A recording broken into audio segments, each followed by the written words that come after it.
Liège, José Appart condamné à 8 mois de prison avec sursis. Le tribunal correctionnel de Liège a rendu son jugement ce mardi dans le procès dit de Liège Airport.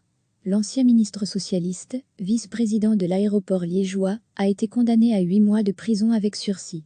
Pour rappel, José Appart était accusé d'avoir obtenu des rabais importants pour le projet de construction d'une amie proche, en échange de son influence. Des cadeaux en échange d'appui politique? Une thèse que contestait la défense, qui avait réclamé l'acquittement de son client. En mars dernier, le ministre public avait, quant à lui, requis une peine de 20 mois de prison à son encontre. José Appart est donc finalement condamné à 8 mois de prison, avec sursis.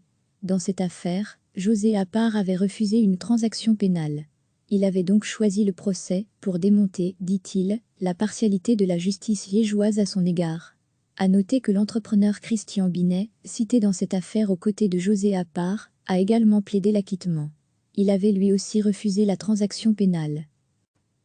Le tribunal correctionnel de Liège a rendu son jugement ce mardi dans le procès dit de Liège Airport. L'ancien ministre socialiste, vice-président de l'aéroport liégeois, a été condamné à 8 mois de prison avec sursis.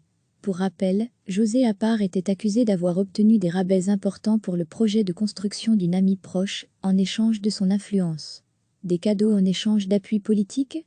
Une thèse que contestait la défense, qui avait réclamé l'acquittement de son client. En mars dernier, le ministre public avait, quant à lui, requis une peine de 20 mois de prison à son encontre. José Appart est donc finalement condamné à 8 mois de prison, avec sursis.